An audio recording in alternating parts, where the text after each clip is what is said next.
Kalau kita ingin cepat dikabulkan doanya, dituntaskan persoalan hidupnya, maka kata Allah rumusnya tingkatkan apa? Takwa. Sekarang kita ingin tingkatkan takwa, apa rumusnya? Takwa itu formulanya iman plus. Nah, intinya di sini amal soleh. Jadi kalau kita kumpulkan amal soleh, kumpulkan, itu salah satunya ciri meningkatkan takwa. Kenapa takwa ditingkatkan? Untuk mengentaskan problem kehidupan kita. Bahkan nanti ada yang belum berdoa, saking tingginya takwanya, itu masalahnya diselesaikan oleh Allah tanpa dia meminta. Perhatikan bagian yang ketiga ini. Ini tidak mudah karena termasuk bagian dari dosa besar. Meninggalkan dosa besar mendatangkan anugerah yang berlimpah tanpa batas. Kumpulan amal soleh yang digunakan wasilah untuk berdoa, terkadang akan cepat mampu mengabulkan apa yang kita mohonkan. Apalagi kalau yang dimintakan adalah pengalaman meninggalkan perbuatan maksiat yang besar. Kadang maksiat-maksiat itu jangan diikuti. Jauhi, tinggalkan. Nanti saat butuh, minta dengan amalan itu. Itu boleh, ayatnya ada. Yang nyuruh Allah berarti Allah yang menetapkan jalan. Salah satu formulanya mengerjakan itu supaya semangat beramal soleh. Ya, belajar meninggalkan larangan. Minggu pertama larangan di mata, jauhi larangan mata. Pekan kedua larangan telinga, pekan ketiga larangan lisan. Sampai ke ujung kaki, sampai tubuh kita terbiasa meninggalkan larangan. Praktekkan. Kalau istiqamah, wa allaw istaqamu, kalau kalian istiqamah ala tariqati, pada jalan manhaj yang telah aku turunkan ini, la asqainahum ma'an ghadaqa, aku akan limpahkan kepada mereka rizki yang tanpa batas. Ada satu yang kalau ini benar dilakukan, bukan sekedar rizki, tapi Allah akan mengutus satu malaikat yang menjaga kita sampai wafat. Apa yang dimaksudkan?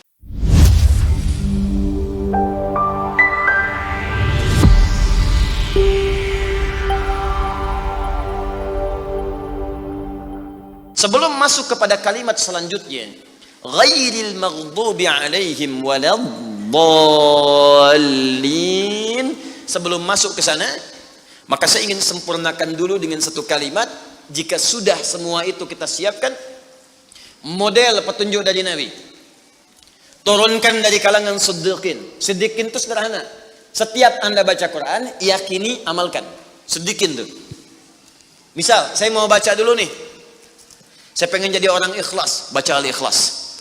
Misal, Qul huwallahu ahad, Allahus samad, lam yalid wa lam yakul lahu. Lihat terjemahannya, lihat keterangannya, yakini itu, jangan ragu. Dan praktekkan dalam hidup. Qul huwallahu ahad, katakan hanya Allah yang esa. Sudah, berarti jangan katakan yang lain lagi. Komit dengan tauhid itu. Komit dengan keislaman kita. Jaga betul dengan baik. Allahus samad, Allah tempat bergantung, serahkan semua urusan kepada Allah. Ada masalah, minta sama Allah, berdoa. Sakit, berdoa sama Allah. Punya persoalan, gantungkan diri kepada Allah. Ikhtiar. Itu ketika kita amalkan seperti itu, baru begitu saja, itu langsung turun sebuah keterangan dari Nabi SAW. Jika Anda mampu mengamalkan satu surah ini saja, ini rahasia. Inilah rahasia. Ada seorang sahabat, hadisnya sahih, dikutip kemudian oleh Sayyid Qutb juga dalam kitabnya Al-Aqaid Al-Islamiyah. Syekh Muhammad Nasruddin Al-Albani pun mensahihkan hadis ini.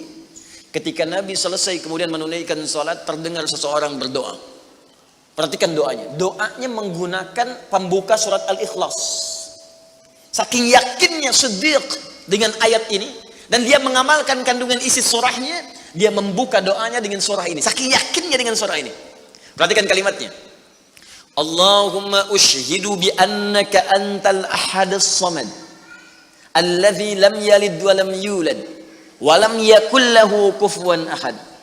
Allahumma inni as'aluka an taghfira liya. Hadisnya sahih. Kata orang ini, ya Allah, saya menyaksikan, meyakini ya Allah, bahwa hanya Engkau satu-satunya Tuhan yang layak dipertuhankan dan disembah. Aku meyakini bahwa satu-satunya Engkau adalah Tuhan yang menjadi tumpuan dalam setiap permohonan. Engkau tidak beranak dan tidak diperanakan, dan tidak ada sekutu bagimu. Aku enggak minta banyak ya Allah, aku hanya mohon ampuni dosa-dosaku. Begitu selesai kalimat itu diucapkan, terdengar oleh Nabi. Apa keterangan Nabinya? Perhatikan kalimatnya. At-tadri bimadza du'i? Ya fulan, tahu nggak Anda itu baru mengucapkan kalimat apa tadi? Apakah engkau paham? Engkau baru mengucapkan kalimat apa tadi dalam berdoa? Kata orang ini, wallahu wa rasuluhu a'lam. Ya Rasul, saya nggak paham apa yang dimaksudkan kecuali Allah dan Rasul yang lebih mengetahui. Ini adab. Adab, walaupun gini, kalau Anda sedang mengerjakan sesuatu dan Anda paham dengan itu, kalau ada orang lebih pintar daripada kita, ustadz, ulama, apalagi nabi, nanya pada kita, maka adabnya bilang aja nggak tahu. Karena boleh jadi mereka memiliki hikmah yang belum sampai kita kepadanya. Kalau kita jawab, saya tahu ya Rasul, nggak akan nyampe kalimat nanti. Ya. Jadi kalau Anda sedang mengerjakan sesuatu, zikir misalnya, la ilaha illa anta subhanaka inni kuntu minadh dhalimin. Tanya ustaz, datang ustaz, masya Allah pak, zikirnya bagus banget. Tahu nggak maksudnya? Tahu, lewat tuh ustaz udah. Bilang aja belum ustaz, Allah Rasulullah alam. Oh begitu. Kalau belum kenapa dibaca? Ya, saya pernah dengar saja maka diterangkan. Begini maksudnya Pak, begini, Anda dapat ilmu baru. Makanya sahabat seringkali kalau ditanya Rasulullah, bilangnya Allah wa Rasulullah alam. Allah wa Rasulullah alam. Supaya dapat ilmu baru. Itu diantara rumus di ilmu hadis. Ini kadang-kadang orang kita sekarang sahabat bukan, tabiin bukan, tanya tahu semua. Bahkan saat ditanya, buka Google dulu. Ya udah ngapain ada ustaz. Allah wa Rasulullah alam. Maka apa jawab Nabi? Laqad da'auta bi asma'illahil a'zam. Di riwayat lain bismillahil a'zam. Idza du'iya biha ajab wa idza su'ila biha a'ta. Tahukah Anda? Kata Nabi, Anda baru saja berdoa dengan menyebutkan dengan yakin semua sifat-sifat Allah yang maha tinggi. Nama-nama Allah yang tertinggi. Nama Allah yang tertinggi, nama tauhidnya Al-Ahad, nama tertinggi. Karena dengan itulah nama ini Allah ditakdiskan, dikuduskan. Dengan nama ini Allah disembah, dan dengan nama ini Allah dipertuhankan. Kata Nabi, Anda baru berdoa dengan menyebutkan nama Allah yang paling tinggi. Yang kalau disebutkan nama itu di awal doa, maka semua doa yang disampaikan akan dikabulkan, semua permintaan akan dijawab. Tapi apakah semua orang yang membaca doa itu diawali dengan surah tadi akan dijawab? Belum tentu. Kalau tidak ada praktek sedikit dalam jiwanya. Orang dulu minta dijawab, orang sekarang sama kalimatnya. Usyhadu bi annaka antallahul ahad, as-samad, alladzi lam yalid wa lam yulad wa lam yakul lahu kufuwan ahad. Ya Allah, lancarkan rezeki saya. Tetap aja lambat dari atas. Kenapa? Karena inti ayat itu tidak dipraktekkan dulu. Diyakinkan dalam jiwa kita, benarkan ayat itu, amalkan, pakai dalam doa. Jadi, dan itu buktinya. Kemudian apa ciri orang yang akan cepat kemudian dirahmati oleh Allah? Dengan menjadikan 4 contoh yang kemarin sebagai model. Nabi, Siddiqin, Syuhada, satu lagi Salihin, orang yang mengumpulkan amal soleh. Ingat, semua Bapak Ibu sekalian, ingat kalimat ini. Saya perlambat sedikit. Bonus yang Allah berikan kepada orang yang menjadikan 4 ini sebagai model dalam kehidupan, bonus cepatnya, maka amalan yang ia kerjakan akan mempermudah doa dia dikabulkan. Tadi saya contohkan Siddiqin kan, Syuhada nggak usah ditanya. Orang-orang para syuhada itu bahkan sebelum wafatnya diberikan jalan-jalan kemudahan oleh Allah. Bahkan sebelum wafat kalau benar syahidnya, itu banyak doanya yang dikabulkan.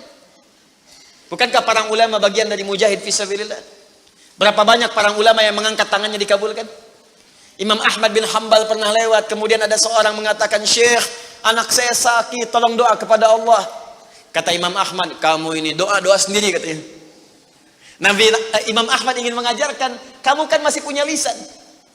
Kamu masih punya kemudian kekuatan, minta dulu sama Allah supaya ada ikhtiar. Orang itu tiba-tiba pulang, ya dengan perasaan dia agak kecewa karena Imam Ahmad tidak mendoakannya. Ternyata ketika dia pulang, Imam Ahmad berdoa kepada Allah. Ya Allah, sembuhkan anak si fulan itu. Pulang, anaknya sembuh. Allahu Akbar. Di doa ulama itu kalau benar kealimannya, kalau benar ilmunya dan khasyahnya kepada Allah, itu hujah di lisannya. Bahkan firasatnya nyata. Kadang dikasih dalam mimpi, kadang kemudian bermohon kepada Allah tanpa diketahui. Ada. Solihin juga demikian. Bahkan turun Quran surah ke-5 ayat 35. Ya. Paling kanan sebelah bawah, ya ayyuhalladzina amanu taqullaha wabtaghu ilaihil wasilah. Hai orang-orang beriman, tingkatkan terus takwamu kepada Allah dan jadikan takwa itu sebagai wasilah untuk meminta kepada Allah dari apa yang engkau inginkan. Dan kalau Anda cari takwa di Quran, bentuknya amal soleh. Tidak pernah kalimat takwa disebutkan dalam Al-Quran kecuali pada umumnya akan menyebut amal soleh. Contoh, kalimat takwa pertama langsung disebutkan orangnya di Al-Baqarah ayat 2. Dzalikal kitabu la hudal lil. Siapa muttaqin orang takwa di sini? Sebutkan ayat 3 dan 4-nya. Alladzina yu'minuna bil ghaib wa yuqimunas. Lihat sini. Iman dulu. Iman, baru kemudian salat. Masih ingat di pertemuan lalu, sebuah amal menjadi soleh kalau didahului oleh apa? Iman. Di iman itu nggak akan dipisahkan dengan amal soleh. Ada iman, maka amal berubah jadi soleh. Dalilnya Quran surah ke-103. Wal innal insana lafi illa alladzina amanu iman wa amilus soleh. Amal soleh. Apa wujudnya amal soleh itu? Jadi rumus cepatnya begini. Iman akan melahirkan sebuah amal yang dengan sifat iman ini menjadi soleh. Kalau iman dipadukan dengan amal soleh, maka akan berubah menjadi takwa namanya. Karena itu ketika Allah menyebutkan kalimat takwa dalam Al-Quran, baik dengan kata benda, ya, noun, muttaqin, muttaqun, atau kata kerja, verb, fi'il, tattaqun, yattaqun, ittaqau, pasti setelahnya akan bertemu dengan iman dan amal saleh. Dzalikal kitabu la hudalil. Siapa muttaqin orang takwa di sini? Alladzina yu'minuna bil ghaib wa iman lis salat. Wa mimma razaqnahum infaq, dan seterusnya. Al-Baqarah 183. Ya ayyuhalladzina amanu kutiba alaikumus iman, ya ayyuhalladzina amanu kutiba alaikumus syiyam, puasa. Kama kutiba alal ladzina min la'allakum taqwa. Jelas? Maka ketika lihat rumusannya, lihat formulanya. Ini agak jarang dibahasnya. Perhatikan formulanya. Kata Allah di Quran surah ke-5 ayat ke-35. Ya ayyuhalladzina amanu. Hai orang-orang yang telah beriman. Alhamdulillah modal ini ada. Masih beriman? Alhamdulillah. Berarti modalnya sudah ada kan? Nih, yang dipanggil ini. Hai orang-orang yang telah beriman. Yang belum beriman tidak hai.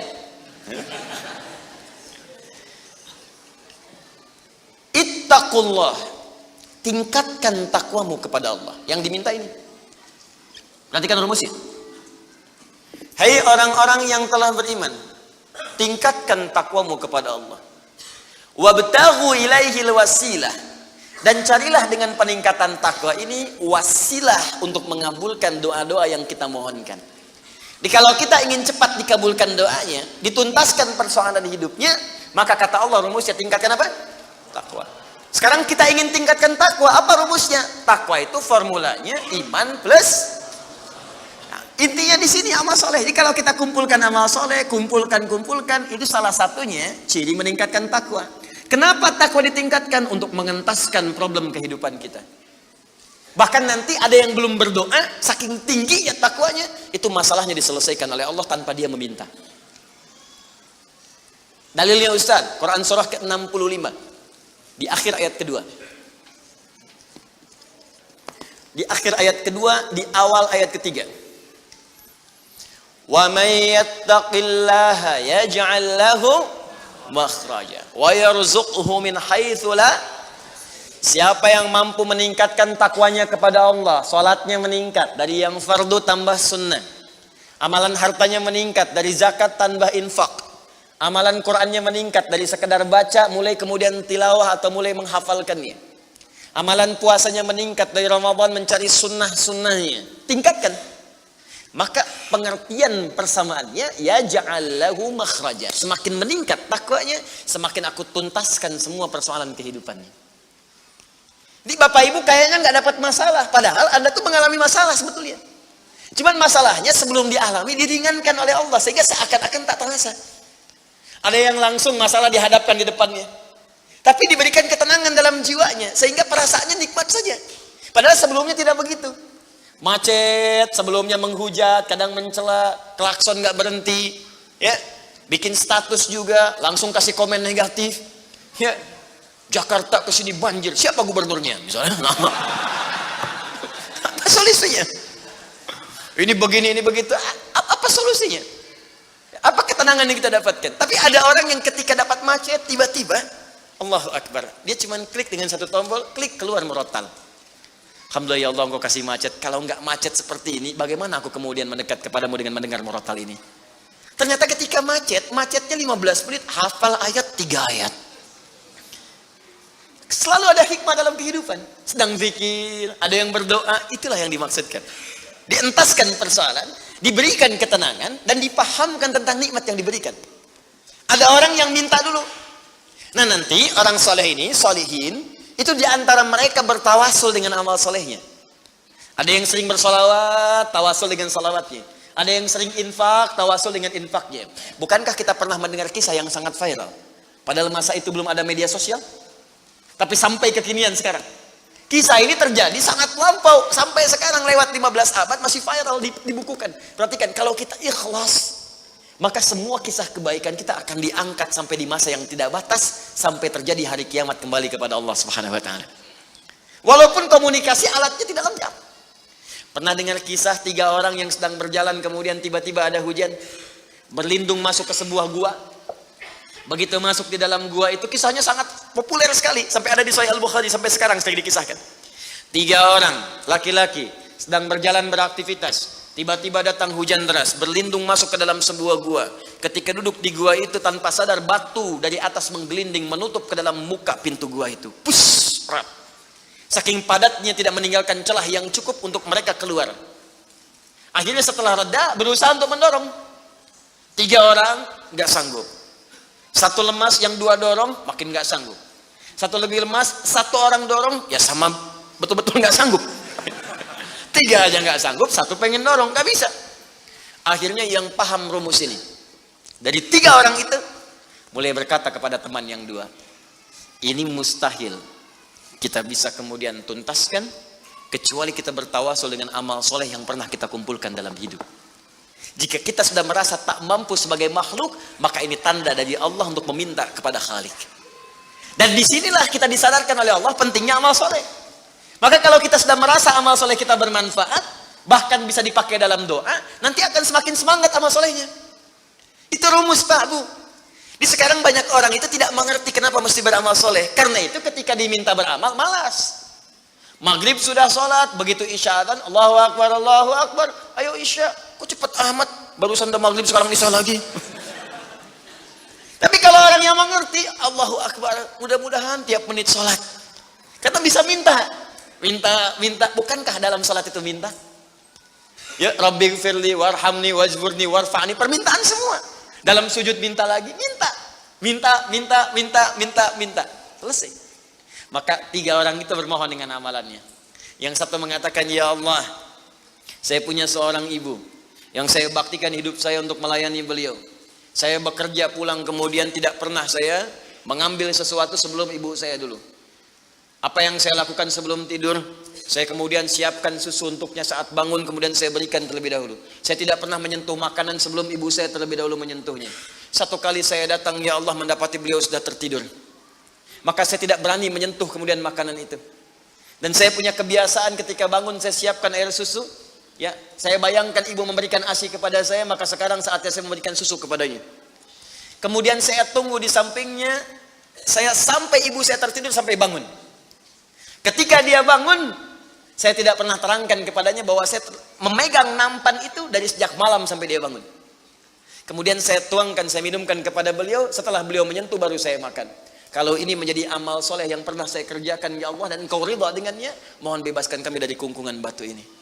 Yang tadinya tidak bergerak, begitu didorong bergeser. Mau keluar masih susah. Ya, ini pertanda dari Allah ingin mendengar semua amalan-amalannya supaya adil terdengar keseluruhannya. Kedua, ya Allah, saya pernah mimpin suatu perusahaan. Kalau bahasa kita sekarang, saya pernah punya bisnis, ya Allah. Kemudian ada karyawan saya, tiba kemudian pamit meninggalkan pekerjaan, tapi gajinya belum saya berikan. Lantas saya simpan gaji itu, dia tak kunjung datang.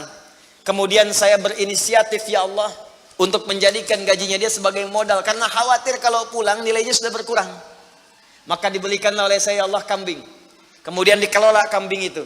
Sampai bertahun-tahun datang, kambingnya sudah penuh, ya Allah, dengan berbagai kandang. Ternak sudah banyak, selapangan sudah kumpul. Begitu dia datang, saya berikan kepadanya semuanya itu, dia mengatakan, kamu bercanda ya? Gaji saya kan cuma 1 juta, kenapa dibalikin tiba-tiba ada 1000 kambing? Orang ini mengatakan, kamu bercanda? Kata orang tadi, tidak, saya tidak bercanda, tapi ini hak kamu yang saya kembalikan. Dikisahkan kisahnya, saya belikan kambing, saya jaga dengan rawat dengan baik. Lantas dia mengambil semua kambing itu, ya Allah, tanpa memberikan kepadaku sedikit pun. Makasih ya, pergi gitu kan. Masya Allah. Ya gitu, kalau Baduy itu unik gitu ya. Bukan yang di sini, Arab maksudnya ya. Unik gitu. Jadi lugu, polos, berangkat. Ya. Apa yang terjadi? Maka aku pun, ya Allah, menerima dengan berharap ridhomu saja tanpa meminta imbalan sedikit pun darinya. Dia pergi meninggalkanku, aku mengharap ridho darimu. Maka aku bermohon kepadamu, ya Rabb, kalau dengan itu kemudian engkau ridho, maka bebaskan kami dari kungkungan batu ini. Didorong, geser lagi. Perhatikan bagian yang ketiga ini. Ini tidak mudah karena termasuk bagian dari dosa besar. Meninggalkan dosa besar mendatangkan anugerah yang berlimpah tanpa batas. Ya Allah, dulu aku seorang rentenir. Wah, banyak sekarang nih. Ya, yang benjol-benjol, yang catat-catat. Dulu aku seorang rentenir. Ya. Kemudian, ya Allah, aku pinjamkan kepada orang-orang untuk mengambil bunga yang berlipat dan lebih banyak. Tapi aku mencintai seorang putri dari pamanku. Setiap aku lamar, dia selalu menolak. Putrinya itu orang soleh, Pak, Bu, baik. Makanya di Quran jelas, orang soleh nggak akan dipertemukan dengan yang kurang baik. Tapi jangan pesimis dulu. Caranya jadi orang baik dulu, nanti akan diarahkan pada yang baik. Sabar. Datang sendiri nanti. Ya. Maka apa yang terjadi? Satu saat aku punya kesempatan karena pamannya ternyata butuh modal, aku pinjamkan. Lama dia kemudian tidak bayar-bayar sampai menggelinding hutangnya begitu banyak terkumpul. Datanglah kemudian anak gadisnya kepadaku untuk minta keringanan. Maka aku katakan kepadanya, malam ini pun hutang bapakmu aku akan lunasi seluruhnya tanpa kecuali kalau malam ini engkau mau bergaul denganku. Maka anak perempuan itu sedih, merasa terancam, tapi tak mampu berbuat banyak untuk bapaknya, dia pasrah kemudian mengiyakan. Di malam itulah sejak aku siap-siap untuk menggaulinya, tiba-tiba si gadis itu dengan fitrah lisannya mengatakan, nih kalau orang nggak pernah maksiat, ini kalimatnya itu tinggi sekali, besar, pengaruhnya banyak. Kata perempuan ini, ittaqillah, paman, bertakwalah kepada Allah. Satu kalimat di gadis itu menggetarkan pada jiwaku, melahirkan rasa takut yang sangat dalam. Aku lari meninggalkannya sambil mengatakan, sudah, bapakmu tak ada utang lagi padaku, dan aku lari meninggalkannya. Ya Allah, kalau dengan perbuatan itu engkau ridha yang menjadikan aku bertobat sampai sekarang, maka mohon ya Allah bebaskan kami dari kungkungan batu ini. Begitu mau didorong, batunya sudah menggelinding jauh meninggalkan mulut gua itu. Kumpulan amal saleh yang digunakan wasilah untuk berdoa terkadang akan cepat mampu mengabulkan apa yang kita mohonkan. Apalagi kalau yang dimintakan adalah pengalaman meninggalkan perbuatan maksiat yang besar.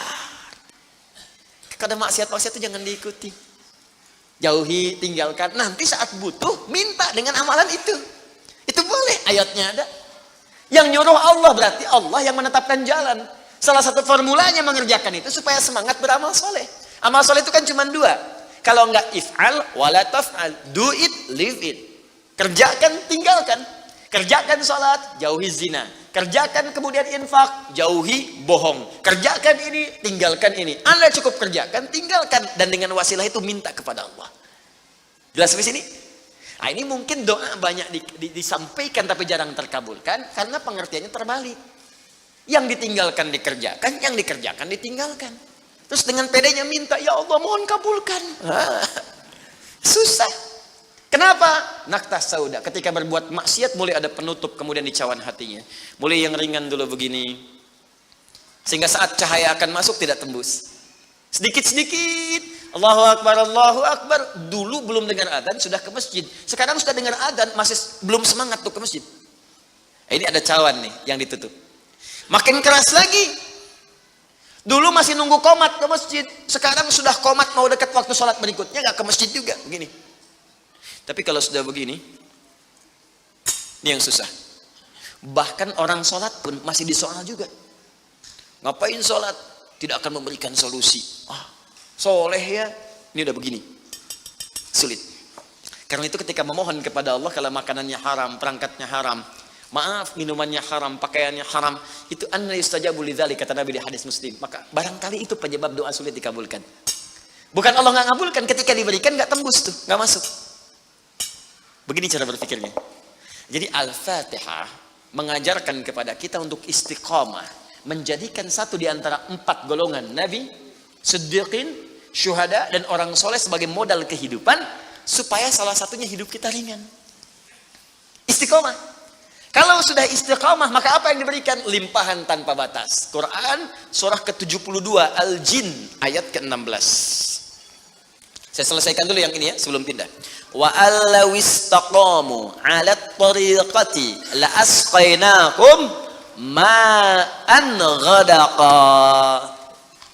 Wa allaw istaqamu, kan kalau mereka istiqamah 'ala at-tariqati, pada jalan yang telah kami tetapkan. Kata Allah, jalan hidup jadikan role model kehidupan Nabi. Contoh prakteknya, lihat Siddiqin. Kalau mau bertahap pelan-pelan, baca 1 ayat, amalkan. Seayat, amalkan. Hadis 1, amalkan. Jangan banyak-banyak.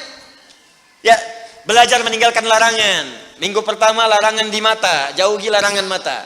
Pekan kedua larangan telinga. Pekan ketiga larangan lisan. Sampai ke ujung kaki. Sampai tubuh kita terbiasa meninggalkan larangan. Praktekkan.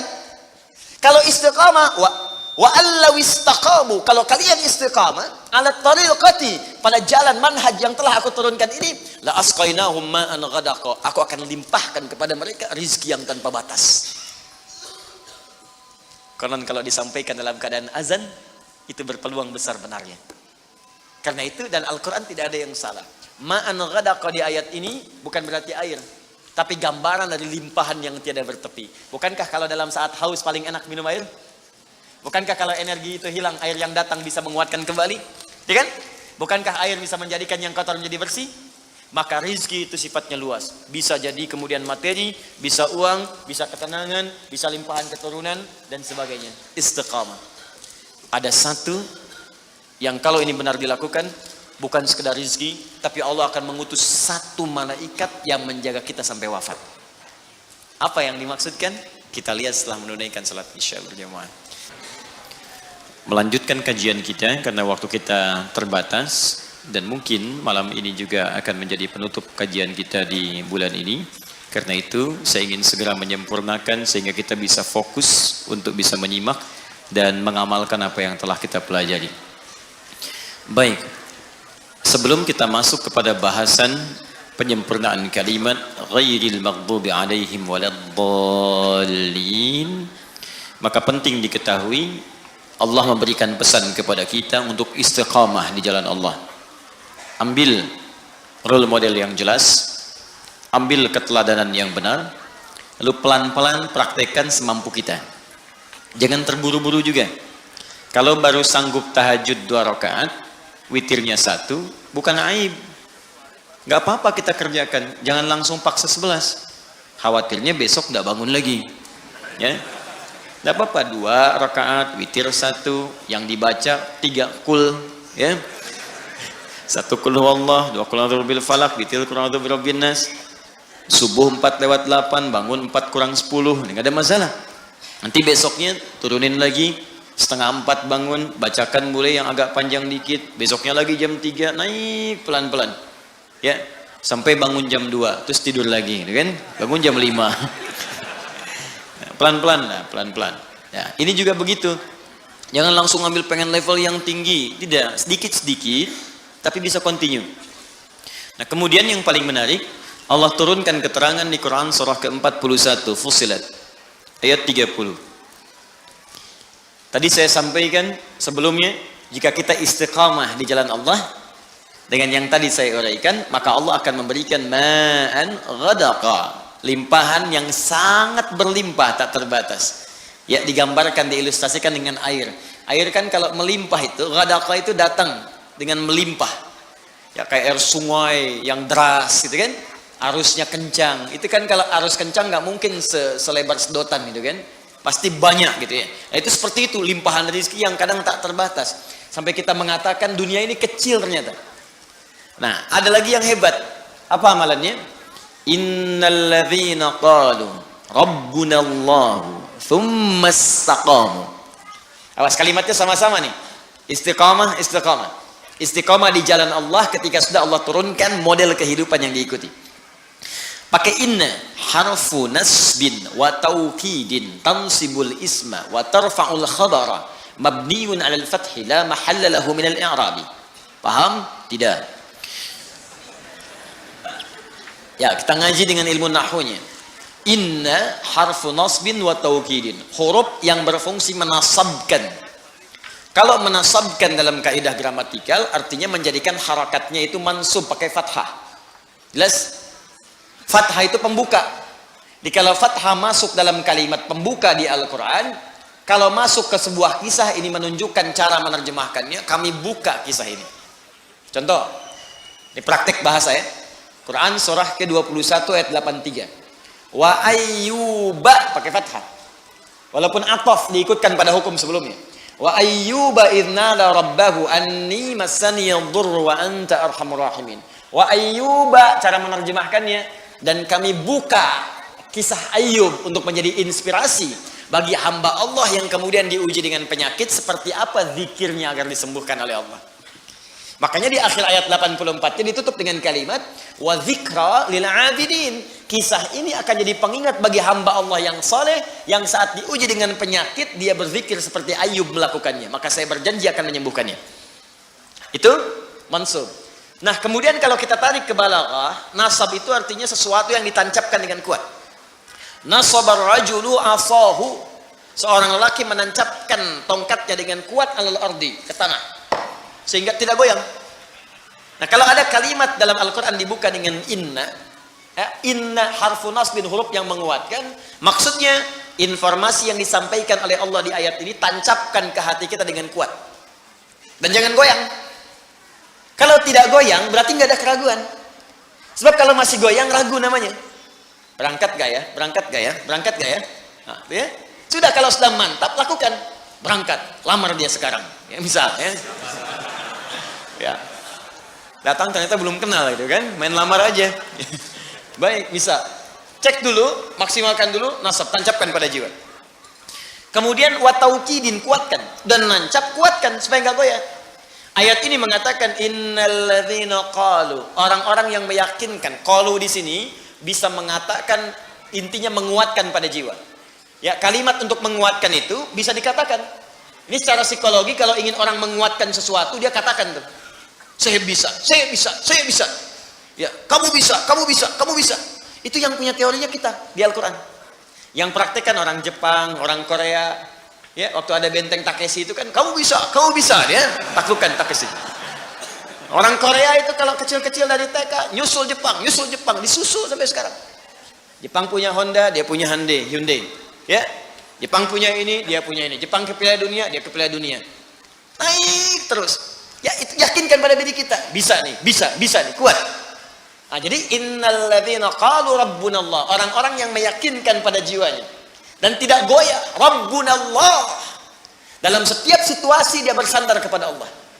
Dan kalimat yang disebutkan Rabb, kalimat rububiyah, yang merawat, memberikan kebutuhan, memaafkan kalau salah, mengampuni kalau dosa, menjaga, menyembuhkan kalau sakit. Rabb itu namanya. Makanya sering kalau kita berdoa menggunakan kalimat Rabb. Rabbana atina fid dunya, Rabbana zalamna, Rabbana la tu'akhidna in nasina. Memang itu yang diminta oleh Allah kalau kita sedang punya kesulitan. Turun Quran surah ke-7 ayat 172. Sejak dalam kandungan, kata Allah, tetapkan saya sebagai Tuhan. Kalau kamu yakin, nanti saat kamu butuh apapun, aku akan berikan. Wa idh akhadha rabbuka min bani adama min zuhurihim dzurriyyatahum wa ashhadahum ala anfusihim alastu bi rabbikum qalu bala syahidna. Rabb, Maukah engkau menetapkan aku sebagai Tuhan? Kalau terlahir aku akan berikan segala kebutuhanmu. Sakit aku sembuhkan, salah aku maafkan, dosa aku ampuni. Butuh aku berikan segala yang kamu inginkan. Kalau kamu butuhkan dalam kebaikan, aku akan kabulkan. Ram. Makanya kita tagih janji Allah saat kita ke bumi, kita punya sesuatu, kita panggil Rabb, Rabb, Rabb, Rabb, Rabb. Nah, kalau orang yakin dengan Allah, dengan sifat rububiyahnya, misal prakteknya begini. Kalau Anda sedang sakit, yakin Allah pasti sembuhkan. Lalu ikhtiar. Yakin dulu sama Allah. Dia ada kalimat-kalimat, ya Allah, kenapa saya yang sakit, ya Allah? Kenapa bukan tetangga saya saja, ya Allah? Kenapa saya yang diuji begini, ya Allah? Kenapa saya harus mengalami ini, ya Allah? Tidak. Hadirkan dalam jiwa, tancapkan, jangan ragu. Alhamdulillah, ya Allah, engkau pilih saya bukan yang lain. Engkau percaya kepada saya bukan yang lain. Engkau uji saya bukan yang lain. Alhamdulillah, ya Allah. Dan tidak mungkin kau memberikan sebuah ujian kecuali kau sandingkan dengan kemudahan. Lalu Anda bacakan tadi yang tadi, inna ma'al usri, inna ma'al usri. Bacakan itu, lalu minta berdoa kepada Allah. Ya Allah, engkau yang berjanji, engkau yang menepati. Engkau katakan dalam setiap kesulitan pasti ada kemudahan. Dan saya memohon dengan segenap janji dan kemuliaan kau sebutkan dalam Al-Quran. Minta, cepat diberikan. Ya, minta dengan bahasa yang indah. Itu dapat. Nah, itu jarang kita pakai, cuman dibaca, nggak diamalkan. Kalau kita konsisten dengan itu, di pekerjaan ada kesulitan, pasti Allah mudahkan, yakin saya. Jadi Allah itu bukan sekedar diucapkan, tapi dihadirkan, diikuti dalam jiwa. Bimbingannya, pedomannya, dirasakan mengawasi kita. Itu kalau orang sudah begitu, semua disandarkan kepada Allah, tawakalnya tinggi, disandingkan dengan ikhtiar yang positif, pertama dia nggak akan kecewa. Nggak ada gelisah dalam jiwanya. Saya tanya begini, Bapak Ibu ta'lim ke sini karena Allah atau karena Ustad? Ngaku. Allah. Ntar Ustadnya nggak ada, ya. Nah Allah. Kalau karena Allah, Anda nggak akan peduli. Ustadnya datang atau tidak, karena niat saya itu Allah. Karena Allah. Sama pengajar juga begitu, karena niatnya karena Allah bukan karena jamaah, banyak sedikit gak ada ukuran. Karena pahalanya sama saja. Ketika seorang mengajar, pahala diturunkan, mau jamaahnya satu gak ada masalah. Makanya ada seorang syekh yang pernah saya kisahkan, jamaah banyak beludak. Satu kali yang hadir cuma 1-2 orang, tapi semangatnya gak berkurang, menggebu-gebu, nyampaikan dengan benar. Orang bingung, syekh kemarin banyak orang, Anda begitu, sekarang cuma 2, begitu juga. Apa Anda gak kurang semangat cuma melihat 2 orang? Apa jawab syekh ini? Saya ini kan mengajar karena Allah. Allah yang perintahkan. Saya nggak peduli mau datang atau tidak. Tetap saya akan berikan yang sama karena Allah yang perintahkan, bukan karena manusia yang hadir. Karena nggak akan kecewa. Ya, diminta Ustaz Adi nih, Ustaz Adi, tiba-tiba yang datang misalnya Ustaz Asep, ya, nggak ada masalah. Ustaz Michael, Ustaz Stephen, nggak ada masalah. Ya, boleh jadi ada hikmah lain yang Allah inginkan di situ. Jelas ya? Nah, apa yang hebat diantaranya? Innalladzina qalu rabbuna Allah. Orang-orang yang tawakalnya kuat kepada Allah. Lillah, ikhtiar lillah. Cari kerja karena Allah. Nggak dapat hari ini, alhamdulillah Allah ridha. Yang penting ridha dengan ikhtiar saya. Ikhtiar itu menghadirkan rezeki, bukan pekerjaannya. Ingat ikhtiarnya. Begitu ikhtiar keluar, rezeki akan diturunkan. Atau diakumulasikan pada puncak ikhtiar yang nanti kita dapatkan. Kemudian, perhatikan kalimatnya. Tatanazzalu alaihimul malaika. Maka Allah akan menurunkan malaikat spesial untuk menjaga orang itu. Insyaallah. Alla takhafu, dijaga supaya enggak khawatir, enggak gelisah, tenang. Karena orang tawakal itu tenang, enak. Jalan hujan, alhamdulillah. Macet, alhamdulillah. Selalu ada solusi. Di rumah tangga ada persoalan, insyaallah selesai. Insyaallah selesai. Gitu aja gitu di. Kata-kata kasar itu nggak harus keluar. Tangan-tangan diletakkan pada tempatnya. Ya, piring-piring punya haknya. Pintu juga punya haknya. Semua ada. Itu gambarannya. Jadi malaikat itu turun memberikan ketenangan pada jiwanya. Jangan marah, sabar, tenang. Wala tahzanu, nggak sedih dengan kehidupan yang dialami. Bukan nggak punya masalah ya, ada.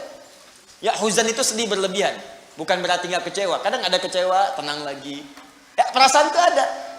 Ya, kadang-kadang dapat ini kecewa, ada wajar. Nabi menangis, Nabi kecewa, ada.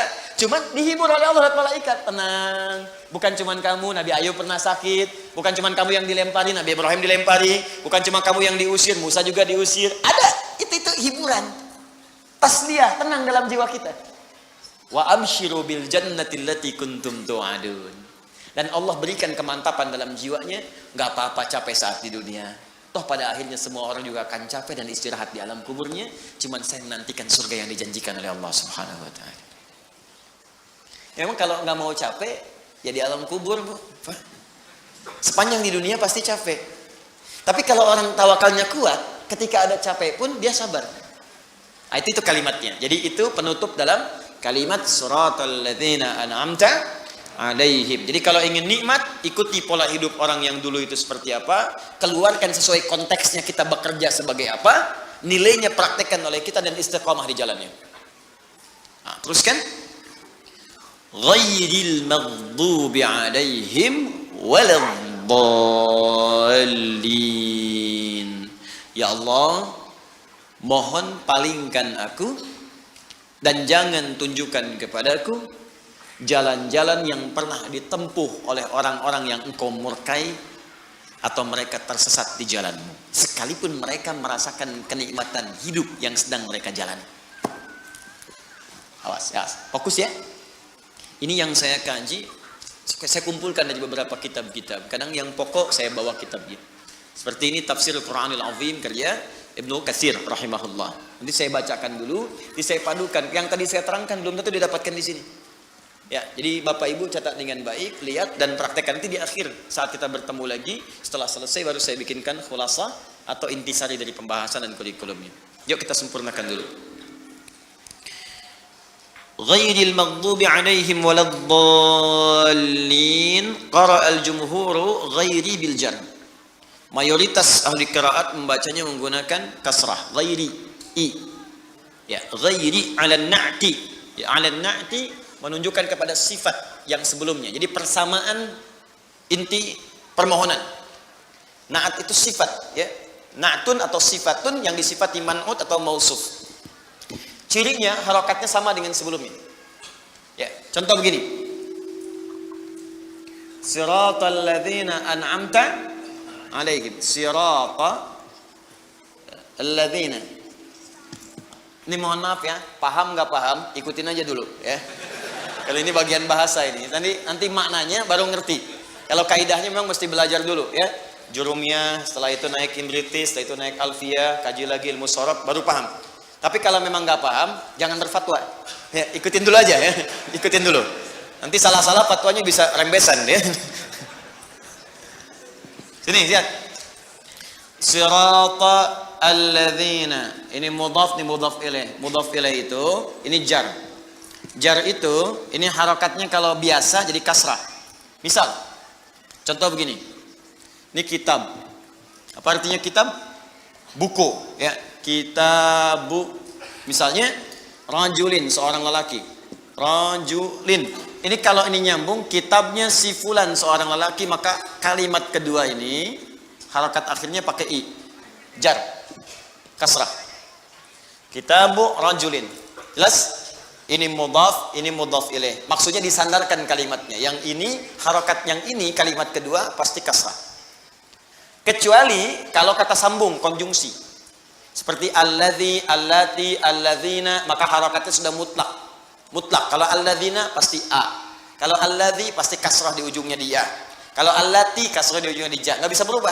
Tapi tetap kedudukannya sebagai jar. Kalau dibunculkan pasti kasrah juga. Karena itu, kalau ada kalimat kemudian dikembalikan maknanya ke sini, misal kitabu rajulin. Misalnya kita sebutkan jamil. Kitabu rajulin, buku lelaki itu. Lelaki ini ingin diberikan keterangan tambahan. Lelaki yang mana? Banyak laki-laki di sini. Si ganteng. Ya, lelaki yang ganteng. Maka ganteng bahasa Arabnya jamil. Karena ini akan menyifati atau menerangkan kalimat yang ini. Dan harokatnya adalah kasrah, maka ini ikutkan kasrah juga seperti ini. Kitabu rajulin jamilin. Intinya samakan harokatnya dengan yang ini. Sama-sama i. Yang ini siratal ladzina an'amta alaihim. An'amta alaihim. Kita mengatakan, ya Allah, berikan kepada kami petunjuk jalan-jalan orang-orang yang sirata alladzina. Kedudukan alladzina di sini orang-orang yang sama dengan yang ini. Kalimat yang disandarkan. Hukumnya jar, harakatnya kasrah.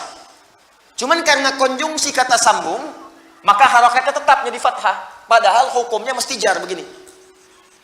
Jadi kalau ada kalimat setelah ini ingin disifatkan ke sini atau ingin disifatkan ke sini, walaupun bentuknya sama atau ingin dihindari dari sifat-sifat yang ini, sama atau bertolak belakang, maka cirinya harakatnya jadikan sama dengan yang di sini. Ikutkan. Makanya ketika kita baca siratal ladzina an'amta alaihim, ya Allah, mohon berikan kepada kami jalan hidup orang-orang yang telah Engkau berikan nikmat kepada mereka. Nah, sampai sini telah kita bahas. Lalu kita ingin katakan bukan orang-orang yang. Baik, lihat sini. Di sini orang-orang yang dapat nikmat. Terus kita ingin sambungkan, bukan orang-orang yang merasa nikmat tapi hidup mereka salah. Baik, sama-sama orang bukan? Sama-sama orang kan? Sama-sama hidup tidak? Sama-sama beraktivitas tidak? Berarti kalau sama-sama orang, hukumnya ikut ke sini kan? Ikut orang kan? Maka karena ini sifatnya jar, harokatnya kasrah, maka kalimat sebelumnya, setelahnya ini pun kita jadikan kasrah lagi. Maka kalimatnya gha, ya, kemudian ra. Karena di sini hukumnya kasrah, di sini pun dibaca kasrah juga. Ghairi. Dia dibaca ghairu. Kalau ghairu berarti kalimat lain lagi. Kalau ghairi berarti kalimatnya diikutkan ke sini, cuman maknanya beda. Seakan-akan kita ingin katakan begini, ya Allah, berikan kepadaku jalan orang-orang yang penuh nikmat. Tapi ya Allah, bukan jalan orang-orang, orangnya sama hukumnya ke sini, tapi keadaannya berbeda. Tapi jangan berikan kepadaku orang-orang yang serasa nikmat hidupnya di dunia, tapi dia mendapatkan laknat atau tersesat dalam jalan. Ini cuman ghairi, belajarnya 25 tahun.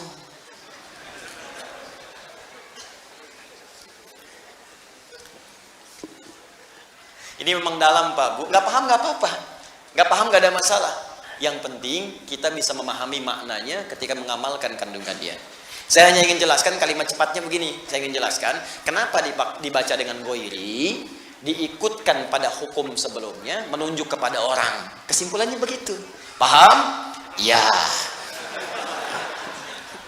Cuman kenapa saya jelaskan panjang-panjang? Karena rugi kalau nggak saya jelaskan, jauh-jauh saya sekolah.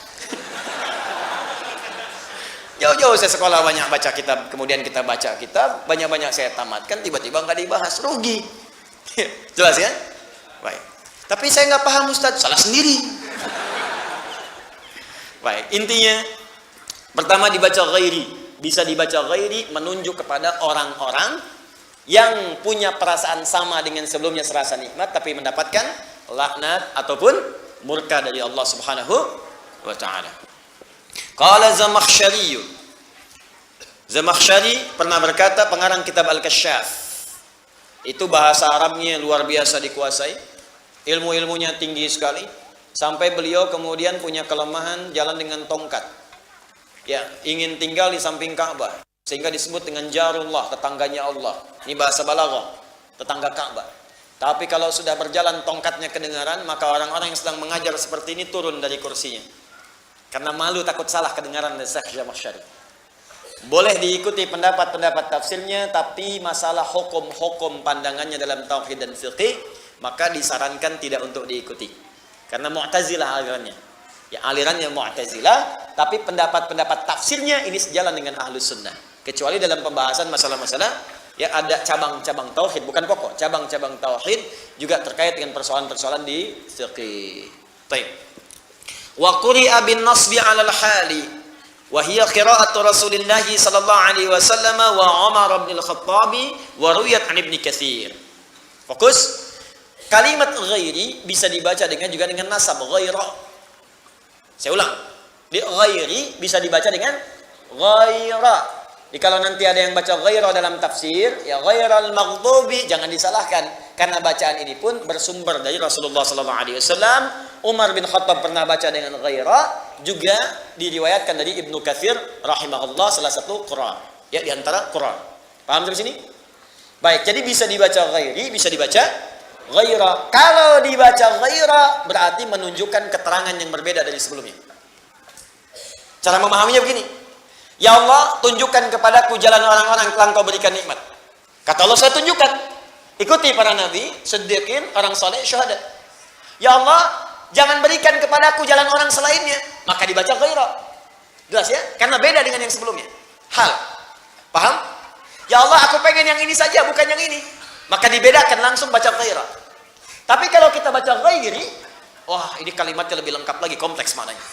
Ya Allah, berikan kepadaku jalan orang-orang yang telah Engkau berikan nikmat. Kata Allah, ikuti. Nih, para nabi, siddiqin, syuhada, solihin. Tapi ingat, engkau pun akan melihat orang-orang yang terasa seperti nikmat hidupnya, padahal dia mendapatkan laknat dariku. Dia seperti nikmat hidupnya, padahal tersesat. Ada kelihatan orang seperti kaya, tapi Allah murka kepadanya. Ada orang kelihatan seperti punya kedudukan, punya kemampuan, punya kenyamanan, kemapanan materi, tapi Allah murka kepadanya dan mengatakan tersesat dalam kehidupan, bahkan diancam oleh Allah Subhanahu wa taala. Saya tanya kepada Anda, ada orang yang pernah merasa hidupnya nikmat diabadikan dalam sejarah tapi Allah melaknatnya? Banyak. Contohnya siapa? Firaun. Contohnya siapa? Qarun. Bukankah Qarun merasa enak dalam hidupnya? Tapi kemudian dikubur hidup-hidup kena likuifasi? Bukankah kemudian Haman merasa hebat dengan otaknya, tapi terkubur bersama Firaunnya? Bukankah Namrud pernah merasa berkuasa, tapi hancur ditelan oleh kehidupan bumi? Jadi Anda akan saksikan, kata Allah, ada orang yang kena fata morgana, pengen ikut seperti nikmat mereka, tapi jauh dari Allah Subhanahu wa taala. Karena itulah bisa dibaca dengan ghairi. Al-Quran itu indah, cuma baca satu huruf. Harokatnya beda, maknanya bisa sangat lengkap, luar biasa. Jelas? Jadi kalau dibaca ghaira, saya nggak pengen seperti orang ini. Kalau dibaca ghairi, diterangkan orang-orang seperti mendapat nikmat, padahal dia salah dari jalur Allah Subhanahu wa taala. Paham? Baik. Siapa orang-orang ini? Yang kelihatan nikmat tapi tidak Allah sukai, yang kelihatan nyaman tapi sedang tersesat. Atau yang kedua, kita langsung bermohon kepada Allah, ya Allah, walaupun belum tampak dalam pandangan saya, jauhkan saya dari mereka dan dari sifat-sifat mereka. Jangan sampai saya seperti itu. Baik dibaca ghairi ataupun ghaira. Yuk kita lihat. Wadhul hali ad-dhamir fi 'alaihim wal 'amil an'amta 'alaihim mimman taqaddama wasfuhum wa na'tuhum hum ahlul hidayah wal istiqamah wat ta'ah lillahi wa rasulihi wa imtithali awamirihi wa tarki nawahihi wa zawajirihi ghairi siratal maghdubi 'alaihim wa humul ladzin fasadat iradatuhum. Dengan keterangan kalimat ini, baik dibaca ghairi ataupun ghairu, Allah memberikan gambaran kepada mereka, maksudnya kita semua yang membaca ayat ini, ya, supaya mereka mengikuti ahlul hidayah, ya, berpedoman kepada orang-orang yang mendapatkan hidayah Allah, wal istiqamah wat ta'ah, orang-orang yang istiqamah, yang taat. Jadi Allah sampaikan kepada kita, ikuti orang-orang taat, ikuti orang-orang istiqamah, ikuti orang-orang yang dapat hidayah, 4 golongan tadi. Ya, kemudian wamtithali awamirihi, dan berusaha menunaikan perintah-perintah Allah, wa tarki nawahihi, dan meninggalkan larangan-larangannya. Dicari model seperti itu dari 4 tadi. Makanya tadi saya katakan di awal, kerjakan perintah, jauhi larangan. Kemudian selanjutnya, wa zawajiruhu ghairu siratal maghdubi 'alaihim, dan sekaligus dengan kalimat ini meminta kepada Allah agar dihindarkan dari sifat orang-orang yang merasa nyaman hidupnya di dunia, tapi ternyata dilaknat oleh Allah. Atau memang ada juga yang tidak nyaman, tapi juga dilaknat. Wah, ini yang paling menyedihkan. Sudah hidup gak enak, langsung dicela juga oleh Allah. Ya, Masya Allah. Nah, maka siapa mereka ini? Yuk kita baca. Alladzina fasadat iradatuhum fa'alimul haqqa wa adalu anhu. Pertama kata Allah, ini berlaku hukum umum bagi orang-orang yang fasadat iradatuhum, orientasi hidupnya sudah nggak jelas. Ini tolong dilihat, orang nggak jelas tuh begini kata Al-Quran. Mudah-mudahan kita masih jelas ya. Baik. Masya Allah, tulisan nggak jelas, nggak enak, ya kan? Baik. Wajah nggak jelas, nggak enak juga, ya kan? Keterangan nggak jelas, nggak nyaman, ya. Orangnya nggak jelas, bagaimana kemudian kita menyikapinya? Satu kata Allah, ini langsung diterangkan, kemudian keterangannya ghairil maghdubi atau ghairal maghdubi 'alaihim. Pertama, bukan golongan orang yang dibenci oleh Allah. Ghairil maghdub, orang yang dibenci oleh Allah. Allahu Akbar. Benci manusia dia udah susah, jadi benci Allah mau lari kemana? Ghairi, atau dibaca ghaira, saya tanda kurung, al-maghdubi alaihim. Siapa mereka ini? Kata Ibnu Katsir rahimahullah, penulis kitab Ibnu Katsir atau Al-Qur'anil Azim, mengatakan ini pertama punya ciri umum. Oh, hati-hati dengan ciri ini. Artinya kalau ciri ini melekat pada seorang hamba, berarti tanda hamba itu sedang tidak disukai oleh Allah Subhanahu wa taala. Ciri pertama, alladzina fasadat iradatuhum. Orang-orang yang alladzina disebutkan 1080 kali dalam Al-Qur'an. Kalau di ilmu nahwu disebut ismun mausulun yadullu 'alal jam'il jam'iyyah. Huruf sambung keterangan menunjukkan bentuk jama tanpa batas. Bisa laki-laki, perempuan, tua, muda. Masuk kategori balik, kaya, cukup, semua tanpa batas. Fasadat iradatuhum, yang orientasi hidupnya sudah tidak jelas. Rusak. Fasad itu rusak. Jadi kalimatnya sudah bukan gak jelas lagi, rusak. Papan tulis, tulisannya nggak jelas. Papan tulis, tulisannya tidak jelas. Dengan yang kedua, papan tulis yang rusak. Beda kan? Ada orang yang orientasi hidupnya tidak jelas. Yang kedua, memang hidupnya sudah rusak. Kalau manusia yang menyebut rusak, mungkin persepsinya bisa berbeda. Kata orang Bekasi, rusak. Kata orang Jakarta, enggak kok. Kata si Fulan, ini orang jahat. Kata yang lain, baik kok. Makanya kadang-kadang ada orang disebut baik, ada orang saat yang bersamaan menyebut dia buruk.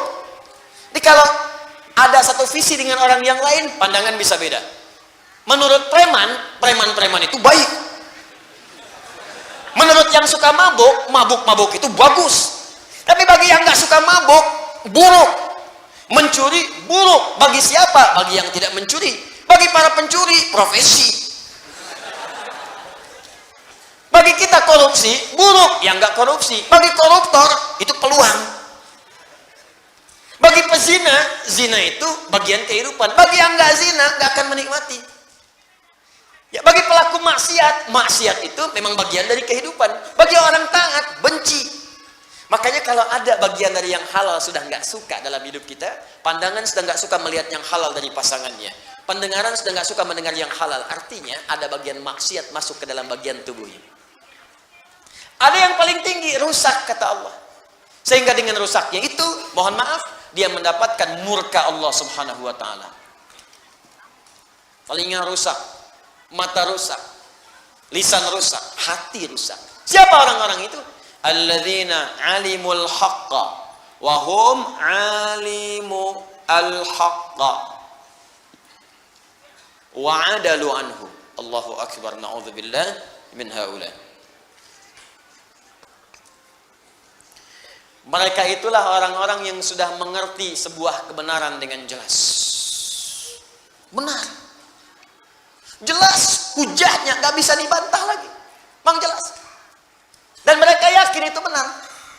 Mereka tahu ini benar. Tapi mohon maaf, dengan pengetahuan itu justru mereka berpaling dari kebenaran yang dimaksudkan. Udah tahu benar, diingkari. Udah tahu benar, nggak dikerjakan. Udah tahu kemudian salah, masih dilakukan juga. Sudah tahu kata Allah ini yang benar, dia tinggalkan ini yang salah, dia kerjakan. Maka ini ciri pertama pada orang-orang yang hidupnya sudah tahu kebenaran hak. Kebenaran itu dibagi dua, ada sidqun, dan haqqun, itu berbeda. Lihat sini, ada as-sidqu, ma yahtamilu sidqa wal kadhib. Kalau disebutkan kalimat sidqun, itu persepsinya bisa beda. Kadang menurut si A itu benar, menurut si B itu salah. Beda persepsi. Ibu datang mau ke pengajian, datang kepada papa. Papa mama mau ke pengajian, bagus. Menurut papa gaunnya mana yang paling bagus ya? Hijau atau biru? Kata papa, biru deh mah. Ah kayaknya hijau deh. Beda persepsi. Jadi menurut ibunya hijau, menurut suaminya biru. Nah, itu padahal dua-duanya mungkin benar atau juga mungkin salah. Begitu keluar pakai kuning. Ya. Baik, tapi kalau haqqun, al-haq itu artinya kebenaran yang sudah memang benar dan buktinya nyata, sulit untuk ditolak. Dan satu-satunya kebenaran yang tidak bisa dibantah lagi, kebenaran yang bersumber dari Allah Subhanahu wa taala. Quran surah kedua ayat 147. Al-haqqu mir rabbika fala takunanna minal mumtarin. Semua yang hak itu pasti sumbernya dari Allah Subhanahu wa taala, maka jangan pernah ragu saat Anda mendapatinya. Nah, kalau orang sudah mendapatkan keterangan hak lantas kemudian dia menyalahinya, maka Allah benci dengannya. Murka, rusak orientasi hidupnya. Apa hak yang paling tinggi? Hak tauhid. Allah terangkan dengan jelas. Silahkan dibuka dimanapun, cuma dalam Al-Quran yang mengatakan saya Tuhan, sembah saya, kata Allah. Quran surah ke-20 ayat ke-14. Innani anallahu la ilaha illa ana, kata Allah, fa'budni. Saya Allah, fitrah ketuhanan, berani mengatakan saya Tuhan. Jadi kalau ada yang bukan Tuhan, tidak akan bisa mengatakan saya Tuhan. Karena Quran itu firman Allah, dan Allah memiliki sifat-sifat ketuhanan. Karena punya sifat ketuhanan, punya bagian ketuhanan, dan sempurna ketuhanannya, maka berani mengatakan saya Tuhan. Makanya keterangan ini Anda nggak akan temukan dalam buku manapun dan kitab manapun, kecuali di Al-Quran. Kenapa? Karena fitrah manusia tidak bisa mungkin mengatakan lisannya saya Tuhan. Mustahil. Allah mengatakan saya Tuhan. Tidak ada Tuhan selain saya. Kemudian menyampaikan kepada kita untuk belajar, cerna dengan akal. Ini saya bandingkan secara logika. Ya, makhluk tidak sama dengan Khalik. Jadi kalau makhluk punya sifat A, pasti Tuhan akan beda. Karena Tuhan mesti beda dengan makhluk. Turunkan ayat ini, turunkan ayat ini, turunkan ayat ini. Sampai sempurna kita dapatkan pengetahuan. Tapi kalau kita sudah sadar Allah itu Tuhan yang benar, masih berpaling juga dari situ. Nah ini satu, Allah nggak suka. Turunannya, sifat-sifat misalnya kenabian. Misal yang paling contoh, Ibnu Katsir menyampaikan contoh dengan jelas. Misal,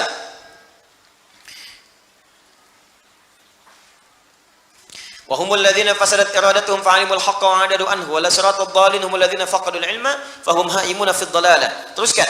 Wahuma tariqatal yahud. Pertama contoh di masa lalu dicontohkan seperti ini. Dan ingat ya, ini bukan spesifik pada golongan umat tertentu. Kalau bagiannya punya seperti ini, maka dia sedang dimurkai oleh Allah. Hati-hati. Contoh, kata Ibnu Katsir, tercatat dalam sejarah orang Yahudi di masa lalu. Diperkenalkan tentang tanda kenabian. Mereka tahu, karena mereka yang minta. Mereka yang minta. Buka Quran surah kedua Al-Baqarah. Ya, misalnya dari ayat 89. Tambahkan ayat 101. Ada. Walamma ja'ahum kitabun min 'indillahi musaddiqan lima ma'ahum wa kanu min qabli yastaftihuna 'alal ladzina kafaru falamma ja'ahum ma 'arafu kafaru bih. Sebelumnya mereka selalu minta kepada Allah, ya Allah turunkan rasul terakhir, turunkan rasul yang hebat, turunkan ya Allah rasul yang bisa membimbing kami. Dijawab oleh Allah. Begitu dijawab diturunkan rasul, diingkari. Turun Quran surah kedua ayat 101. Walamma ja'ahum, paling kanan sebelah bawah. Walamma ja'ahum rasulun min 'indillahi musaddiqan lima baina yadayhim nabadha fariqun minal ladzina utul kitaba kitaballahi wara'a dhuhurihim ka'annahum la ya'lamun. Mereka minta di kitabnya tercatat tanda-tandanya. Nanti akan datang rasul terakhir, ya, di bagian-bagian pundaknya itu ada tanda kenabian. Kalau dia jalan awan-awan menaungi, kalau dia sakit langsung obatnya ada dalam dirinya, ada semuanya. Dan mereka tahu ketika rasul itu diutus, tahu siapa itu. Bahkan bahasa Qur'annya, Quran surah kedua ayat 146. Ya, alladzina atainahumul kitaba ya'rifunahu kama ya'rifuna abna'ahum. Sungguh orang-orang yang baca di kitab itu kenal Nabi Muhammad seperti mereka mengenal anak-anak mereka sendiri.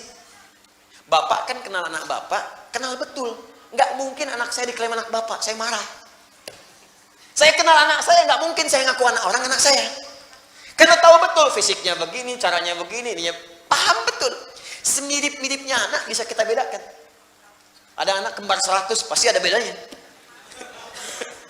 Pasti ada bedanya. Nah ini kata Al-Quran, orang-orang yang tahu baca di kitab itu ngerti betul. Tahu ciri Rasulullah seperti mereka mengenal anaknya masing-masing. Tahu. Cuman satu masalahnya. Mereka merasa Nabi yang diutus ini yang terakhir bukan dari kalangan suku mereka. Fanatisme muncul. Karena bukan dari kalangan kelompok, bukan dari kalangan fanatik, bukan dari kalangan sukunya, bukan dari jalur nasabnya, ditolak itu. Jadi bukan menolak kerasulannya, menolak karena bukan berasal dari golongannya. Itu. Karena bukan jalurnya dari jalur Sarah alaihissalam. Padahal tidak ada masalah dengan Sayyidah Sarah. Dua-duanya sama. Ya, Sayyidah Sarah, Sayyidah kemudian Hajar, tersambung ke Nabi Ibrahim alaihissalam. Cuma mereka pengennya dari golongan mereka. Karena nggak dapat masuk dari situ, benci dengan Nabi Muhammad, bahkan ingin membunuhnya. Nah, itu maka disebutlah seperti itu. Itu puncak tertinggi kedua. Pertama, menentang Allah. Kedua, menentang Rasul. Dah tahu Nabi itu baik, Nabi itu sempurna, disoal misalnya. Nah, itu besar itu. Ya, harus kembali ke jalan yang benar, kita doakan. Menentang Allah juga demikian. Sudah tahu Allah Tuhan yang Esa. Dia bahkan mengatakan, asyhadu an la ilaha illallah wa asyhadu anna Muhammadar Rasulullah. Saya ingatkan dengan baik-baik, hati-hati dengan ini. Lantas lisannya bisa mengatakan semua agama sama, menuju pada Tuhan yang sama, cuma caranya beda-beda. Itu tingkat pertama, ghairil maghdubi alaihim. Awas, hati-hati kalau ada yang seperti itu. Kalau dalam urusan akidah saya tegas. Saya gak peduli. Ya, Anda mau adu argumentasi, duduk dengan saya. Silakan kita bicara. Ya, duduk. Anda punya buku apa? Baca, ayo duduk dengan saya. Jangan-jangan Anda baca Quran aja belum lancar. Hah?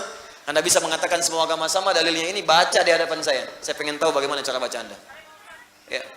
Itu ada sesuatu yang salah gitu. Nah, itu maghdub alaihim, sudah tahu Allah yang benar, lisannya mengatakan salah. Kita itu nggak usah diajarkan toleransi. Islam itu sudah khatam masalah toleransi. Cuma di kita ada ajaran lakum dinukum. Makanya kita hormati saudara kita sebangsa setanah air yang Kristen, ya kan? Ada hari ibadahnya kita hormati, nggak usah diganggu, jangan ganggu. Ya, nggak usah sweeping ke tempat ibadah orang lain. Ya, nggak usah, jangan lakukan karena kita punya sifat toleransi di situ.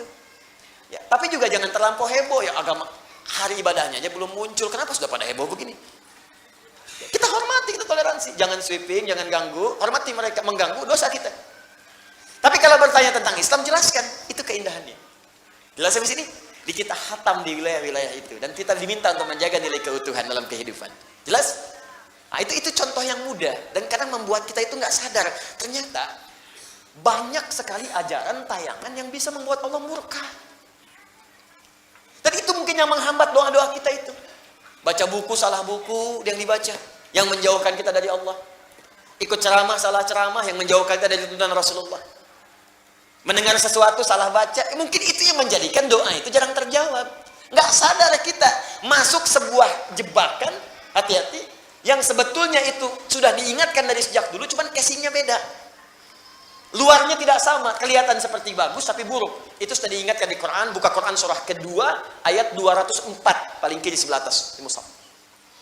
Wa minan nasi may yu'jibuka qawluhu fil hayatid dunya wa yushhidullaha ala ma fi qalbihi wa huwa aladdul khisam. Anda akan dapati di antara sementara orang yang kalau bicara kata-katanya begitu menarik, retorikanya begitu cantik. Awas, hati-hati. May yu'jibuka qawluhu fil hayatid dunya wa yushhidullaha ala ma fi qalbi. Kadang-kadang ngutip-ngutip nama Allah, ngutip ayat dipotong, ngutip hadis dipindahkan maknanya. Tapi orang ini pandai berretorika sehingga Anda tuh nggak bisa bedakan ini mana yang benar, mana yang salah. Jadi punya kemampuan bicara kayak orang benar, padahal salah. Nah, itu kalau masuk ke kalangan orang awam macam-macam itu dianggap benar. Hati-hati, karena mereka juga belajar cara nyampaikan sesuatu, ngafalin Quran tapi nggak tamat tapi dipotong-potong. Jadi seperti orang hebat dan gelarnya tinggi-tinggi. Makanya ketika bicara nggak ada gelarnya yang singkat-singkat, nggak ada. Pasti yang S3, paling kecil S2, ada yang profesor. Karena itu gelar digunakan untuk menyampaikan sesuatu seakan-akan punya legalitas. Padahal itu musuh yang sangat nyata kata Allah. Nih, maghdub alaih. Awas, hati-hati. Sekarang masuk kampus, masuk sekolah. Apa ibu mau? Ibu mengandung 9 bulan 10 hari, diberikan ASI, sampai sempurna 2 tahun. Anda merawat berpeluh kesah, keringat macam-macam. Tiba-tiba besok-besok pulang anak Anda mengatakan semua agama sama. Maghdub alaihim. Kalau satu orang dimurkai Allah masuk ke keluarga, wah, itu yang paling bahaya. Jaga dengan baik. Caranya mendoakan. Ya, jangan saling tuduh dulu, doakan. Kemudian pelan-pelan kita lawan dengan akhlak yang baik. Setelah itu tampilkan, di sana bikin status, ini bikin status. Di sana potong ayat, sempurnakan ayatnya oleh kita. Begitu caranya. Jelas ya? Sampai sadar betul dengan apa yang kemudian kita yakini. Jadi satu, ada aspek tauhid. Yang kedua, ada aspek terkait dengan nubuwah, pesan-pesan kenabian.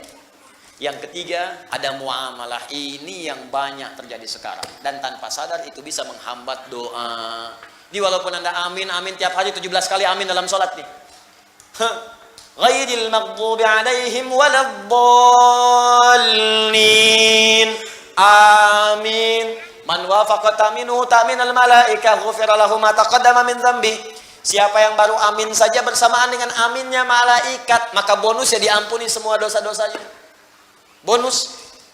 Tapi kenapa ampunan dosa nggak muncul? Karena tadi antara perkataan dengan perbuatan berbeda. Doa nggak dijawab, doa sulit dikabulkan karena tadi. Mungkin kalau nggak terkait aspek ketuhanan, tobat dari sekarang. Aspek kenabian, tobat dari sekarang. Apalagi nggak tanggung-tanggung, aku nabi. Nah, itu yang kita luruskan. Makanya jangan marah kalau diingatkan. Yang terakhir, ini yang paling banyak terjadi. Apa itu? Sudah tahu benar, ditinggalkan. Sudah tahu salah, dilakukan. Itu Allah nggak suka. Nih, bohong itu salah nggak? Masih dikerjakan. Oh. Baik, tambah lagi, gosip. Gosip. Gibah. Curhat. Curcol. Ayo kumpulin tuh semua istilahnya. Singkatnya, gibah. Salah atau benar? Udah tahu salah, dibikin acara. Dinikmati, ditungguin. Ngalahin sholat. Ngalahin baca Quran. Tuh cita-cita pengen masuk surga Firdaus. Cie-cie. Gimana memahaminya? Susah saya pahamnya itu. Udah tahu salah, diikutin terus pengen masuk surga. Ya doa aja, kalau doa sulit dikabulkan, cek dulu barangkali ini salah satunya. Kan kelihatan seperti sederhana kan? Coba, maaf, berselisih, salah tidak? Salah, masih ribut. Fitnah, salah tidak? Masih fitnah. Mencela, salah tidak? Masih mencela. Ya pantas kemudian hidupnya juga nggak akan tenang. Ini maghdub 'alaihim, ini skala kecil, Allah nggak suka. Kalau yang tadi yang tinggi-tinggi udah jelas itu ancamannya tinggi. Ancamannya tinggi. Ah, jadi kalau yang seperti ini biasanya pekerjaannya dua. Kalau melanggar ketentuan Allah dengan mudah itu. Pertama, awas. Ini yang diancam oleh Allah dimasukkan ke dalam neraka jahanam. Dan lebih duluan dibanding orang-orang yang tidak beriman kepada Allah. Ini duluan nih, nggak banyak orang tahu. Ini duluan masuk neraka. Dan nerakanya yang paling dalam, keraknya. Pernah bikin nasi liwet? Kalau keraknya itu yang paling gosong kan? Ini yang paling gosong nih. Paling gosong. Ya, ini ancamannya tinggi. Siapa mereka? Golongan munafiqun. Golongan munafiqun. Buka Quran surah keempat An-Nisa ayat 140. Paling kiri sebelah bawah. Wa qad nazzala 'alaikum fil kitabi an idza sami'tum ayatillahi yukfaru biha wa yustahza'u biha fala taq'udu ma'ahum hatta yakhudu fi haditsin ghairi innakum idzam mithluhum innallaha jami'ul munafiqina wal kafirina fi jahannam jami'a.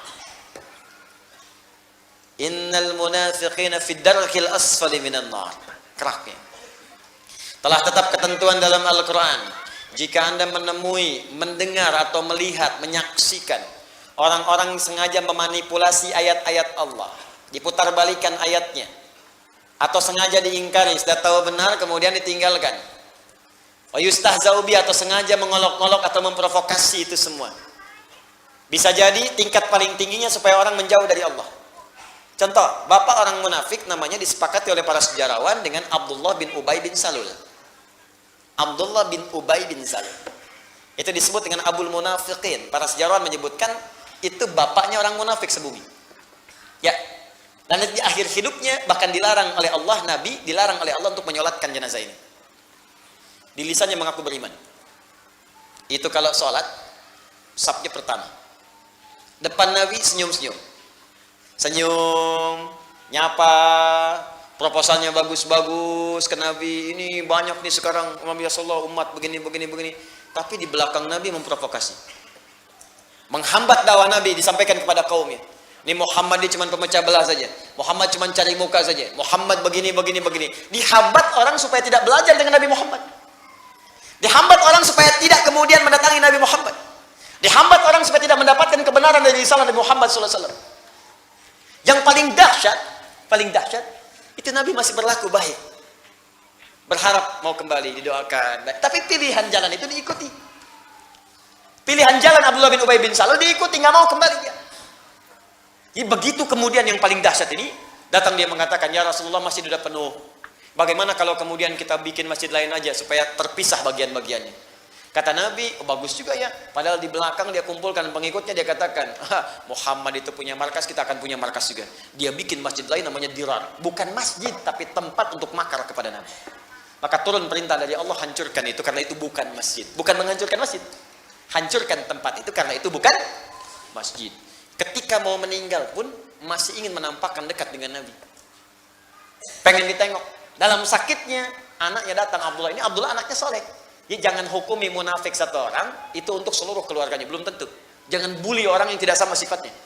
Ya, maaf, Abu Jahal itu luar biasa buruknya. Tapi anaknya Ikrimah itu luar biasa. Jenderal yang sangat hebat di dalam perang. Dan pembela Nabi nomor 1 di antara bagian-bagian sahabat. Nah, ketika Abdullah datang kepada Nabi, katakan, ayah saya sakit ya Rasulullah. Nabi kasih kemudian air. Nih, balik ke bapakmu suruh minum. Datang kemudian kepada bapaknya, bawa dilemparkan. Apa Muhammad ini cuma cari muka saja di hadapan saya? Buang. Sedih anaknya. Tapi ketika dalam sekaratnya dijenguk oleh Nabi dan para sahabat, dia tidak ingin menampakkan keburukannya pada Nabi. Bahkan di hari akan wafatnya pun, dalam sakaratul maut, dia berkata kepada Nabi dan para sahabat saat itu, ingin menunjukkan kehebatannya. Ya Rasulullah, mohon kalau engkau berkenan, bisa memberikan jubah luarmu untuk menutupi aku saat akan wafat ini. Umar sampai gregetan. Ya Rasulullah, perintahkan kepadaku, kupanggal kepalanya saat itu. Kata Nabi, jangan ya Umar, karena orang ini nampak di orang-orang baik. Orang nggak banyak tahu isi hatinya. Kalau kemudian kita hukumi buruk, jadi fitnah di kalangan banyak orang. Itu rumus dari Nabi. Jangan ya Umar, cuman jubah kok nggak apa-apa, pakaiin aja. Begitu dipakaikan, sudah meninggal mengenakan jubah Nabi, tapi turun ayat untuk melarang Nabi menyolatkan jenazahnya. Dilarang oleh Allah. Jangan solatkan, la tusalli ala ahadin. Jangan solat dari salah seorang pun di antara golongan munafik itu. Dan ketika ayatnya turun, hukumnya berhukum umum. Ini menunjukkan akan ada lagi orang seperti itu di masa-masa setelah Nabi Muhammad SAW. Tadi itu Abdullah bin Ubay bin Salul. Hidupnya begitu kolokan, wafatnya mengesalkan. Nah, kalau disebutkan umum, maka kaidah dalam asbabun nuzul, kaidahnya berkata demikian. Al-ibratu bi umumil lafzi la bi khususis sababi. Hukum itu akan berlaku dengan keumuman lafaz, bukan sebab khususnya. Di sifat munafik itu, sifat nifak, itu akan terbawa di setiap masa. Anda akan menemukan, makanya disebutkan tandanya oleh Al-Quran. Untuk orang baik, ayat ke-2 sampai ke-5 Al-Baqarah. Orang-orang yang ingkar, 6 sampai 7. Tapi munafik, 8 sampai 12 tandanya. Ada yang di depan Anda baik-baik memuji, di belakang menjelek-jelekan. Sekarang banyak. Ada di depan Anda menyayangnya, di belakang kemudian menjerumuskan. Banyak. Ada yang di depan Anda seperti orang baik, di belakang kemudian mencela Anda. Banyak. Maka diturunkan ayat ini untuk mengajak sadar lagi. Ya, bukan untuk menjatuhkan hukum, vonis, tidak. Makanya kita doakan. Makanya saya sering katakan begini, saya mendoakan orang-orang yang mencela, ya, atau misalnya menjelek-jelek, saya doakan supaya kembali. Sudah cukup setan menjadi musuh yang paling bahaya buat kita. Jangan cari musuh yang lain. Ya, kalau ajaran saya seperti itu, saya ikuti. Kita jangan mencela, kita jangan kemudian merusak, jangan melakukan fitnah. Siapapun yang menyakiti, kita doakan kembali kepada jalan-jalan yang baik. Siap insyaallah? Jelas ya? Terakhir, waladhdallin, atau jalan orang-orang yang tersesat. Siapa orang yang tersesat ini? Orang yang memang dari kecil nggak tahu kalau itu salah. Kalau Yahudi punya tanda. Ya, jadi dari kecil nggak tahu itu salah, tersesat dia jalannya. Ada yang mengatakan nabinya bukan Nabi Muhammad, Islam juga. Islam agamanya disebutkan, cuman nabinya bukan Nabi Muhammad. Ada yang nabinya Ahmad, nabinya Fulan, ada yang nabinya perempuan, macam-macam. Nah, ada anak yang dari lahir tinggal di lingkungan itu nggak tahu dia. Itu yang disebut dhalin. Sesat karena belum tahu. Itu aspek-aspek ketuhanan, aspek kenabian, aspek kesehariannya. Ada yang nggak tahu, memang itu salah, dikerjakan juga. Tapi itu jarang, karena fitrah kita akan menolak sesuatu yang salah. Coba misalnya lewat dari sini. Oh, kayaknya bukan sendal saya sih. Kayaknya dipakai ya padahal sendal orang. Dia tahu itu. Kecuali yang mirip sendalnya, mirip, ukuran sama dipakai. Nyampe sana baru sadar, ih kok nggak enak makainya. Emang nggak enak kan? Karena itu udah lama, yang Anda baru. Atau kebalik gitu kan? Nah itu balin karena nggak tahu. Ada lagi orang yang nggak tahu kalau dalam sholat bukan seperti itu caranya. Cuman dia salah karena nggak tahu ilmunya. Misal, maaf ya, ini saya tidak bermaksud menyalahkan dulu ya, tapi saya tuh melihat dalilnya begini, contohnya begini, saya ikutin. Dalam takbir misalnya, kan itu di setiap hadis yang ada, cuman angkat langsung simpan. Ya, jadi angkat, sejajar dengan bahu bisa, di sini bisa. Langsung simpan di sini, bisa telapak bertemu punggung begini, bisa pergelangan ketemu pergelangan begini. Ya, jadi pas takbir langsung di sini. Dan tidak diukur dulu Bu ya. Allah. Pas. Bisa nyampe sini. Tapi tidak sampai sini. Nyampe sini saja. Nah, itu hadis-hadisnya mengatakan silakan angkat simpan. Ada yang tidak menyimpan sama sekali di sini, irsal namanya. Irsal. Jelas ya? Ini di Malikiyah banyak begini. Pilihannya begitu, tapi saat mengangkat ini langsung diletakkan atau langsung begini, tidak ada gerakan lain. Nah, tiba-tiba misalnya ada yang mengatakan, Ustadz gak enak lah. Masa kemudian kita sholat, nih tangan kanan kan bagus, kiri kurang baik. Masa kiri duluan lantas tutup kanan? Bisa nggak kanan dulu, baru kiri. Jadi begini, angkat, tutup. Kadang-kadang kaki naik gitu kan. Nah, itu bagaimana kemudian cara menyikapinya? Cek, ada nggak keterangannya? Ternyata nggak ada. Tapi ternyata dipraktekkan, orang ngelihat. Karena ngelihat dikira benar. Jelas kan? Tersesat dia pada yang salah. Bukan tersesat di jalan yang benar, tersesat di jalan yang salah. Jelas ya?